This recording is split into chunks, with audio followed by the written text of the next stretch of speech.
Hello friends and welcome back to my channel. Now upon a request from one of my subscribers, I have decided to show you the basics of how to do electrical planes. Now a full set of architectural plane consists of an architectural plane of course, an electrical plane, a hydraulics plane, a structural plane and any other basic plane that you think should be given to the client by you for the fees that you have charged. Now this is a basic drawing index and this will only have 2 maybe 3 or depending on how many pages you wish to draw contents. Now the first thing is the drawing index, which is this. Since I'm doing it for a basic house, I will be using very basic format and things, but from this you can derive and create your own. So the first one is the drawing index, the second one is the light and proposed light layout. That means where you'll be fitting out the light and your light switches. And the second one is the PowerPoint layout. So let's begin. Now I won't be going into much detail on these things because I'll be doing that in another video.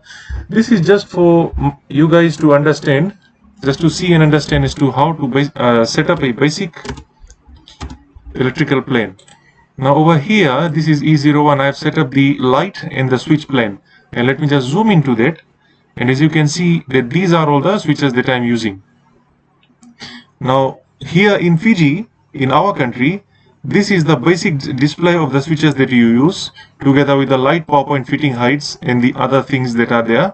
Just for informative bit of this drawing, I like to add more information such as just external reference, the type of lights that I need in my drawings or I would like to see in the client's house, the type of PowerPoint. Now the reason why I choose a USB PowerPoint is because nowadays almost everything is done with a USB cable, type C or a type A. So today we'll just be familiarizing ourselves with the electrical symbols. Now as you can see here that this is a single PDL switch, 600 series or approved, anything that you wish to, but I would suggest to put a high quality one in this description and not a cheap one that will cause house fires. Now this one is a 2 by light switch, or you can also say 2 gang light switch. This is a triple light switch, or you can say a 3 gang light switch. This is a 10 amp PowerPoint. I've written it here. You can also use 15 amp, and it's called a switched socket. Now it has 2 switches and 1 PowerPoint socket, and this is a single 10 amp socket switch with single PowerPoint and single light switch. Now over here, this oval and 1100 indicates that this will be the height of the fitting from the floor. So let me show you what I'm talking about. Let's say I have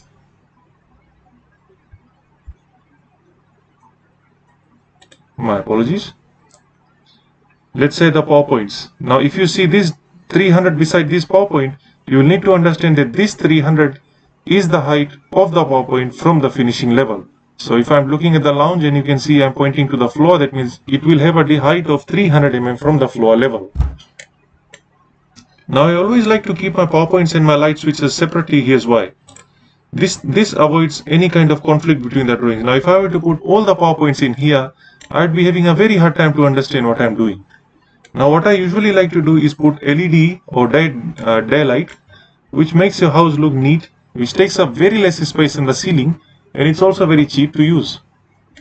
Now you don't need to do a very heavy duty drawing to show to your client what you are doing. You just have to show him a basic of how to set up your electrical drawings. Now remember to use your own electrical standards that has been set by your country and not to follow this thing exactly. You can use the basics of this video to create your own. So as you can see over here, I have set up 4 down lights and I put them to a single PowerPoint because this is a carport. I'd like my carport to light up properly in one switch and not have to toggle around several switches. Now there are also ratings for these things. So as you can see over here, it says selected 145 by 145 IP68 downlight. Now an IP is internal and protection, and the number of it shows the resistance of moisture. This symbol over here is an electrical meter or a distribution board, and this over here is a basic electrical wire.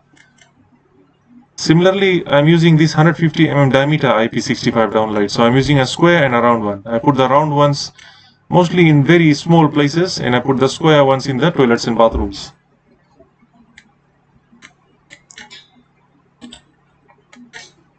So that was all for this video. In the next video tutorial, I will explain to you how to create this electrical flow plane. Thank you very much.